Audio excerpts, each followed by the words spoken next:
কিসের set song? Only DJ song, কারণ এটা 2025 সাল, আর 25 সালেই আর্মিতে 7 আসতেছে। So dance army dance.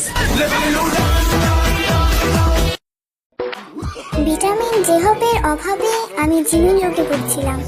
তখন আমি ডক্টর সুগার কাছে গেলাম। তিনি আমায় বললেন, জিন নামক ওষুধ খেলে আমি আরএমের মতো শক্তিশালী হয়ে যাব, বিয়ের মতো লাফালাফি করতে পারবো। ওমা, কিন্তু আমি ভুল করে জংকক নামক ওষুধ খেয়ে ফেলেছি।